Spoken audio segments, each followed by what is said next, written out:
शिक्षक साथियों, आप सभी का स्वागत है जीके स्टडीज़ में। आज राहुल सर लेकर के आए हैं सक्षमता 2 जो हुआ। बहुत सारे हमारे शिक्षक साथी बोल रहे थे कि 23 तारीख को दोनों पाली में काफ़ी कठिन प्रश्न है, तो सक्षमता 1 जितने भी हमारे शिक्षक साथी दिए हैं वो भी, और सक्षमता 3 देने वाले हैं वो भी।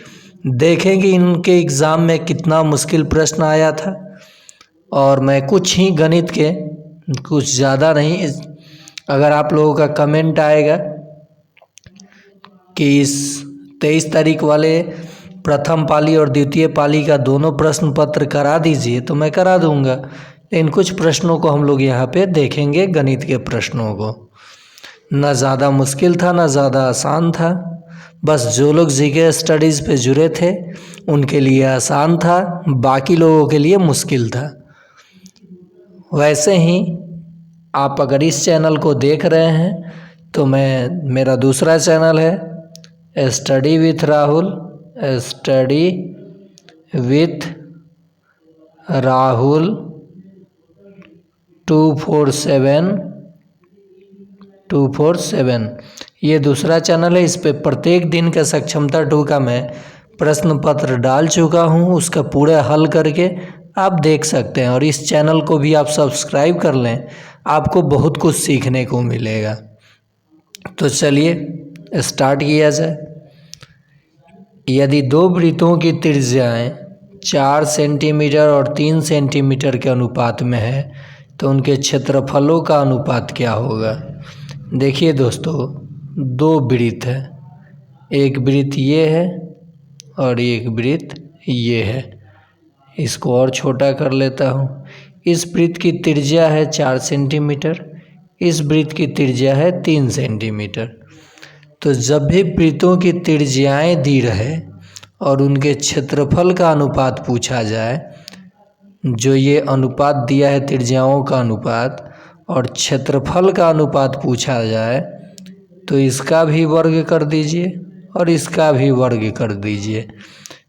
आपका आंसर आ जाएगा 4 का वर्ग 16 और 3 का वर्ग 9। आंसर क्या हो जाएगा 16:9। आंसर क्या हो जाएगा 16:9। फिर से एक बार देख लेते हैं। जब भी दो वृत्तों की त्रिज्याओं का अनुपात दिया रहे, त्रिज्याओं का, और उनके क्षेत्रफलों का अनुपात पूछा जाए, तो आप दिए गए त्रिज्याओं के त्रिज्याओं के अनुपात को वर्ग कर लेंगे अगर, तो आपका क्षेत्रफल का अनुपात आ जाएगा। आंसर हो गया। कितना समय लगा सीखने में। तो ठीक इसी पे आपको प्रश्न मिलता है 1 नंबर। यदि दो वृत्तों के त्रिज्याओं का अनुपात 5:7 है तो उनके क्षेत्रफलों का अनुपात क्या होगा। ऑप्शन ए है 25:7, ध्यान से। ऑप्शन बी है 49:5, ऑप्शन सी है 25:49, ऑप्शन डी है 5:7। कमेंट में जवाब आप दीजिएगा इस प्रश्न का। प्रैक्टिस भी साथ साथ मैं कराते चलूँगा। चलिए दूसरा प्रश्न देखते हैं हम लोग। देखिए ये -482, उसके बाद माइनस नहीं है, ठीक है। वो एरो दिया है 482 लिखकर, ऐसे प्रश्न को दिखा रहा है। ओके, तो मोड में कोई भी संख्या होता है बाहर निकलता है तो प्लस में ही रहेगा। ये भी प्लस में, 2 का स्क्वायर 4 प्लस -2 का स्क्वायर 4। 4 4 8 2 10 2 12। देखिए 4 4 8 2 10 2 12। देखिए यहाँ पे 12 है ऑप्शन में, यही आंसर हो जाएगा। फिर से देख लीजिए, कोई भी संख्या अगर मोड में होता है, चाहे वो प्लस हो या माइनस, बाहर निकलने के बाद वो हमेशा प्लस होगा। चाहे अगर +3 भी रहता तब भी ये 3 ही होता प्लस में। और हाँ, यहाँ देखिए, किसी भी ऋणात्मक संख्या का वर्ग हमेशा क्या होता है, धनात्मक होता है।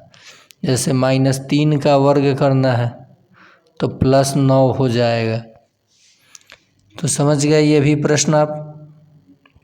देखिए अब अगला प्रश्न, 5 अंकों की संख्याएं के अंकों का उपयोग करके बिना दोहराए बनाई जाती है। 5 अंकों की संख्याएं बिना दोहराए बनाई जाती है। बड़ा की छोटा नहीं बोला है। 50,000 से बड़ी संख्याओं का प्रतिशत क्या है? मान लीजिए मैंने बनाया 54,210, ये बना लिया, और ये 50,000 है, तो 50,000 से ये कितना ज़्यादा है? 4,210 ज़्यादा है। कितना से? 50,000 से। 50,000 से गुना 100%। ठीक, तो 00 से 00 कट जाएगा, तो ये तो 25 नहीं आ पाएगा। कैसे आएगा 25? 10 से 10 और कट जाएगा, तो ये संभव नहीं है। आगे देख लेते हैं क्या कह रहा है। 5 अंकों की संख्या 0, 1, 2, 4, 5 अंकों का उपयोग करके बिना दोहराए बनाई जाती है। 50,000 से बड़ी संख्याओं का प्रतिशत क्या है? 50,000 से बड़ी संख्याओं का। इस प्रश्न को होल्ड कर दीजिए। प्रश्न में मुझे कुछ त्रुटि लग रहा है। Using the digit without repetition, what is the percentage of number which are greater than 50,000? 50,000 से बड़ा। तो एक काम और करते हैं, 51,024 ले लेते हैं। ये देखते हैं तो 1,024 ही होगा, तब भी संभव नहीं है। 50,124, तो 124 ही रह जाएगा। तो चलिए आगे देखते हैं प्रश्न को। देखिए ये सीक्वेंस है, अनुक्रम में अगला पद क्या होगा? तो 1, फिर दिया है 1, फिर दिया है 2, फिर दिया है 6, फिर दिया है 24, तो अगला संख्या क्या होगा? बहुत आसान है। देखिए 1 में 1 से गुना किए तो 1 आया, 1 में 2 से गुना किए तो 2 आया, 2 में 3 से गुना किए तो 6 आया, 6 में 4 से गुना किए तो 24 आया। तो 24 में 5 से गुना कर लीजिए, 5 का 20 के 0, 5 दूनी 10 और 2 12, 120 हो जाएगा आंसर। 120। देखिए मैंने क्या किया है, यहाँ पे दिया था 1 गुना 1 तो 1 आएगा, फिर 1 गुना 2 तो 2 आएगा, फिर 2 गुना 3 तो 6 आएगा, और फिर 6 गुना 4 तो 24 आया। तो अगला पद जो आएगा वो 24 गुना 5 आएगा, यानी 120। समझ गए आप लोग? तो मैं एक बार और रिक्वेस्ट करूँगा कि जितने भी हमारे शिक्षक साथी हैं वो जीके स्टडीज़ पे आप लोगों ने अपना प्यार दिखाया, जीके स्टडीज़ पे यानी इस चैनल पे आप सभी ने प्यार दिखाया, और मैं चाहूँगा कि आप कमेंट करें। आप वादा भी किए थे कि सक्षमता बाद भी हम लोग जुड़े रहेंगे, जुड़े हैं, तो इस पे कमेंट करें कि आपका स्कोर कितना रहा और प्रश्न लड़ा या नहीं लड़ा, ताकि और भी हमारे शिक्षक साथी को पता चल सके।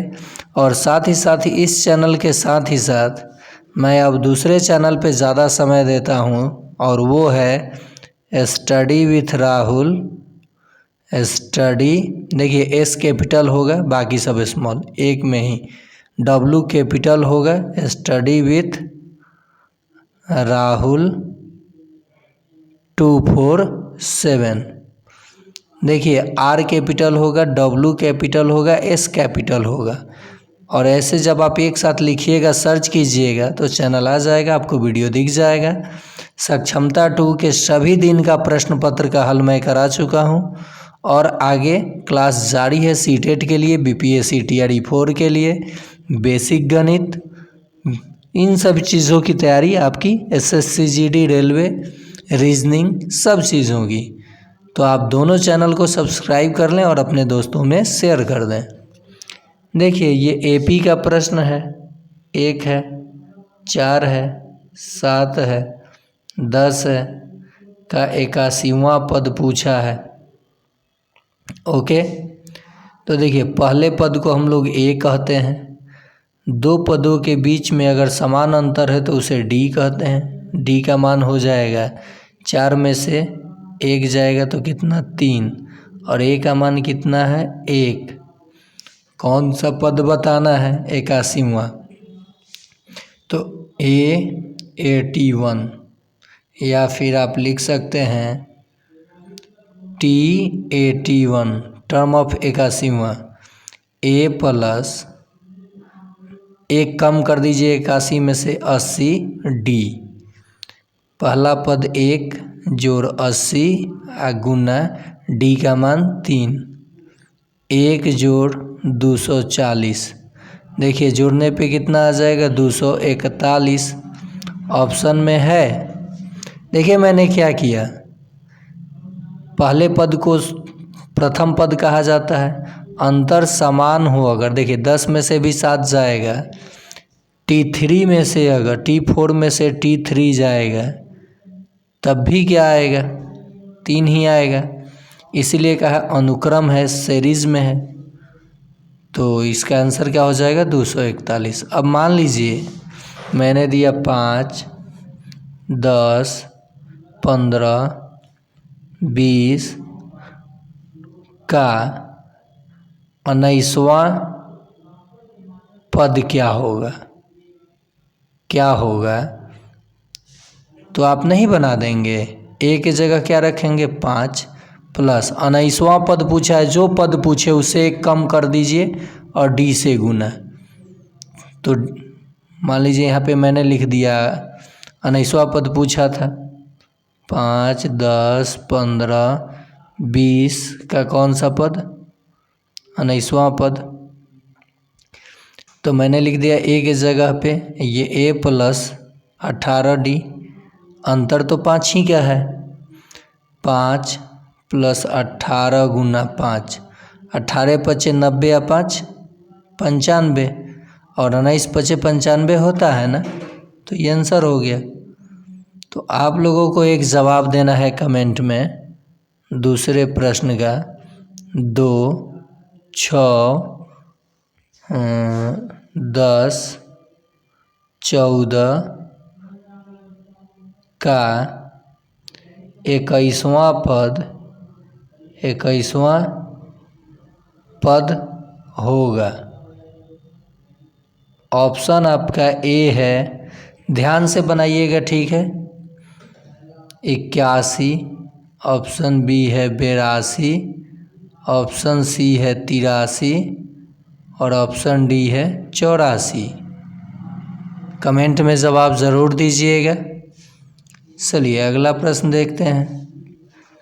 मान लीजिए कि 1000 रुपये की एक बचत खाते में जमा किए जाते हैं, जिस पर 5% की दर से चक्रवृद्धि ब्याज मिलता है। यदि ब्याज वार्षिक रूप से संयोजित होती है यानी सालाना दी जाती है, तो 2 वर्ष बाद खाते में कितनी राशि होगी। आपको कोई फार्मूला नहीं लगाना है, मैं जो ट्रिक बता रहा हूँ उस पर ध्यान दीजिए। ओके, कितना रुपया है 1000, कितना प्रतिशत है 5%, 5/100 कट गया, 5 दूनी 10, 100 आया, 2 से गुना कर लीजिए तो ये 200 हो गया ना। देखिए 10 पचे 50, सॉरी ये 10 पचे 50 आ रहा है, कितना आ रहा है 10 पचे 50 ना आ रहा है, तो 2 से गुना कर लीजिए, कितना आ जाएगा 100 आ गया। अब क्या कीजिए कि इस 50 का फिर से 5% निकालिए, ठीक। 1 0 से 1 0 कट गया, 50 25 अब बटा में 10, 1 0 है, 1 अंक छोड़ के दशमलव, 2.5 गुना 1 से कीजिए तो 2.5, 100 में ये 2.5 जोड़ लीजिए तो 102.5 रुपया तो उसको इंटरेस्ट मिलेगा, कंपाउंड इंटरेस्ट, और उसका पैसा पहले से ही 1000 है तो जब कंपाउंड इंटरेस्ट उसमें जोड़ देंगे उसके प्रिंसिपल में 1000 में, तो उसके खाते में टोटल पैसा हो जाएगा। तो 1000 में 102 रुपया 50 पैसा जोड़ेंगे तो 1102 रुपया 50 पैसा हो जाएगा। 1102 रुपया 50 पैसा, यानी पहला ही ऑप्शन सही है।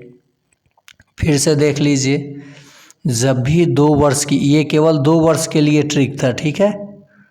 जब भी 2 वर्ष की बात की जाए और चक्रवृद्धि ब्याज में अब ब्याज वार्षिक हो, तो सीधे मूलधन का क्या कीजिए, प्रतिशत वैल्यू निकालिए, ठीक। तो ये कितना आ गया 50, 50 में 2 से गुना 100, फिर 50 का 5%। तो जब इसको हम लोग कैलकुलेशन किए तो यह आया 2.5, तो इसका गुना 1 से, यहाँ 2.5, ठीक। इसको जोड़ लेंगे तो 102.5। ये तो केवल इंटरेस्ट आया, मूलधन में इंटरेस्ट तो बैंक देगा ही ना देगा। तो 1000 100, 1102 रुपया 50 पैसा हो गया बिना फॉर्मूला का। अगला प्रश्न, वर्ग की भुजा दोगुनी करने पर क्षेत्रफल कितना गुना हो जाएगा। देखिए दोस्तों, वर्ग का क्षेत्रफल होता है भुजा का स्क्वायर, ओके। अब भुजा को 2 गुना कर लिया जाए अगर, तो इसका वर्ग करेंगे तो ये 4 गुने भुजा का स्क्वायर हो जाएगा। तो कितना गुना बढ़ जाएगा, चौगुनी हो जाएगा, चौगुनी। देखिए मैं इसके लिए आपको एक ट्रिक बता रहा हूँ, बेस्ट ट्रिक, ओके। जब भी वर्ग की भुजा को k गुना किया जाए, वर्ग की भुजा को k गुना करने पर क्षेत्रफल k स्क्वायर गुना बढ़ जाएगा, बढ़ जाएगा, याद रखिएगा। जैसे यहाँ कितना गुना हुआ था, 2 गुना, तो 2 का स्क्वायर यानी 4 गुना बढ़ जाएगा। अगर मैं कहूँ कि किसी वर्ग की भुजा को 5 गुनी कर दी जाए, 5 गुनी, तो क्षेत्रफल कितना गुना बढ़ जाएगा, 5 का वर्ग कर दीजिए, 25 गुनी बढ़ जाएगा। तो आपको कमेंट में जवाब देना है 3 नंबर प्रश्न का, यदि वर्ग की भुजा को 9 गुनी कर दी जाए तो क्षेत्रफल कितनी गुनी हो जाएगा। ऑप्शन ए है 18 गुनी, ऑप्शन बी है 72 गुनी, ऑप्शन सी है 81 गुनी, ऑप्शन डी है 80 गुनी। चलिए आगे देखते हैं प्रश्न को। त्रिविम आकृति गोला, ये गोला मान लीजिए गोला है, ठीक है, में किनारे कितने होते हैं, तो गोला में कोई किनारा नहीं होता है। अगला प्रश्न, सब सक्षमता 2 का प्रश्न लिया हूँ और ये 23 तारीख प्रूफ भी दिखाया मैंने आपको, 23/8 का प्रश्न है, द्वितीय पाली का। घनाभ का शीर्ष दृश्य कैसा दिखाई देता है, तो घनाभ का प्रत्येक सतह एक आयत के तरह दिखाई देता है। कैसा दिखाई देता है, देखिए शीर्ष दृश्य ये ऊपर वाला, तो विपरीत भुजा बराबर है इसलिए ये क्या है, आयत है। घनाभ के 6 सतह होते हैं और प्रत्येक सतह एक आयत होता है। तो घनाभ का शीर्ष दृश्य कैसा दिखाई देता है, आयत जैसा, रेक्टेंगल। कहेगा घनाभ का फ्रंट यानी ये सामने का सतह कैसा दिखाई देता है, तब भी आयत। चलिए अगला प्रश्न, कौन सा सही रिश्ता है, तो 1 मीटर में 100 सेंटीमीटर होता है, पहला ही रिश्ता सही है। अगला प्रश्न, एक दुकानदार ने शनिवार को 67 किलो 626 ग्राम गेहूं और रविवार को 125 किलो 200 ग्राम गेहूं बेचा। दोनों दिन बेचे गए गेहूं के कुल वजन कितना होगा? जोड़ लीजिए, 6 2 8 ग्राम और ये 7 5 12 के 2, 6 2 8 1 9 1 192 kg 826 ग्राम। पहला ही ऑप्शन सही है। अगला प्रश्न, एक घंटी को 1 घंटा 20 मिनट, एक टंकी को, घंटी को नहीं, एक टंकी को 1 घंटा 20 मिनट भरने के लिए 5 पाइपों की आवश्यकता होती है। देखिए 5 पाइप कितने देर में भर रही हैं? 1 घंटा, देखिए सब ये मिनट में ऑप्शन है तो सब घंटा मिनट को मिनट में बदलेंगे। 1 घंटा में 60 मिनट है, फिर 20 मिनट 80 मिनट। एक पाइप कितने देर में भर रही है? 5 पाइप 80 मिनट में। तो एक पाइप कितने देर में भरेगा? समय ज़्यादा लगेगा, 80 गुना 5। तो 4 पाइप को भरने में कितना समय लगेगा? 80 गुना 5 अब बटा 4, 20 चौका 80, 20 25 100 मिनट लगेगा। कितना? 100 मिनट। ओके, चलिए अगला प्रश्न देखते हैं। 10 श्रमिक किसी काम 40 घंटे में एक दीवार बनाते हैं, 40 घंटे में। तो 20 घंटे, देखिए समय क्या हो गया, आधा अगर कर दूं तो श्रमिक को क्या करना होगा? देखिए 10 श्रमिक थे तो 40 घंटा लग रहा था। अगर उसी काम को मुझे 20 घंटे में करा लेना है, यानी आधे समय में, तो श्रमिक को डबल करना होगा, यानी 20 श्रमिक की आवश्यकता होगी। कितनी? 20। क्योंकि देखिए समय और काम, समय जो होता है ये काम के इन्वर्सली प्रोपोर्शनल होता है। अगर समय और काम ये इन्वर्सली प्रोपोर्शनल होता है तो 10 श्रमिक 40 घंटे में, तो 20 घंटे, देखिए 40 घंटा का आधा क्या होता है? 20 घंटा। तो 10 श्रमिक कितने? 10 थे, तो इसका डबल कर लीजिए, यानी 20 की आवश्यकता हो जाएगी। चलिए अगला प्रश्न, वस्तु का मूल्य रुपए में 15,500 और मरम्मत पे 500 और लगा दिया, यानी टोटल 16,000 उसने खर्च कर दिया वस्तु पे। 15% लाभ पर बेच दिया। 15% का मतलब कितना हो गया? 5 तिया 15, 20 25 100, 23/20। ये जोड़ देंगे तो ऊपर वाला लाभ है, नीचे वाला क्रय मूल्य। वस्तु का विक्रय मूल्य क्या है? 20 का मान दिया है 16,000, क्योंकि ये क्रय मूल्य है। 1 0 से 1 0 कटा, 2 से 800, 1 का मान आ गया 800, तो 23 का मान ये विक्रय मूल्य है। 23 गुना 800, 38 के 24 के 4 हाथ में 2, 8 दूनी 16, 17 18 और 2 जीरो लगा दीजिए। 18,400 उसका विक्रय मूल्य हो जाएगा। फार्मूला से बनाना चाहेंगे? लीजिए, विक्रय मूल्य बराबर होता है, ध्यान से देखिएगा, विक्रय मूल्य बराबर हो जाता है क्रय मूल्य इंटू 100 प्लस लाभ प्रतिशत और बट्टा में 100। देखिए क्रय मूल्य कितना है? 16,000, क्योंकि 500 मरम्मत में भी लगाया था। 15% लाभ हुआ है, तो 100 में 15% जोड़ देंगे, 115, अब बटा में 100। 00 से 00 कट गया, ठीक है।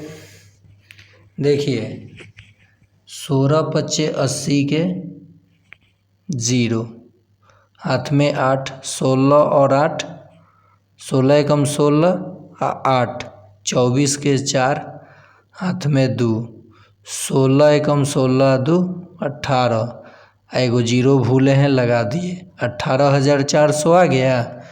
तो ये फार्मूला है विक्रय मूल्य निकालने का, तो मैं फार्मूले से नहीं निकाला, मैंने आपको ट्रिक बताया।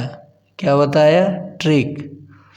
15% को मैंने भिन्न में बदला, 5 से कटा 3, 5 से कटा 20, नीचे वाला क्रय मूल्य हो गया, लाभ हुआ है तो ये जुट जाएगा, यानी 23 विक्रय मूल्य हो गया। क्रय मूल्य 20 का मान आपको दे रखा है 16,000, तो कट गया 0 से 0, 1 का मान आ गया 800, तो 1 यूनिट का मान 800, तो 23 यूनिट का मान 23 से गुना कर लिया मैंने, 8 के 24 के 4, 8 दूने 16, 17, 18, 2 0 भूला था, तो ये तो विक्रय मूल्य है, यानी ये विक्रय मूल्य हो गया। चलिए, तो ये था आज का अंतिम प्रश्न। ऐसे ही आपको बेसिक से सीखना है गणित, रीजनिंग, विज्ञान यानी साइंस, पर्यावरण, इतिहास, जो भी परीक्षा में प्रश्न पूछता है सक्षमता में, अगर आपको 130 प्लस अंक लाना है तो आप मेरे दोनों चैनल, पहला चैनल जो अभी आप देख रहे हैं जीके स्टडीज़, जो कि सक्षमता 2 में काफ़ी कमाल धमाल मचाया, और दूसरा चैनल है स्टडी विथ राहुल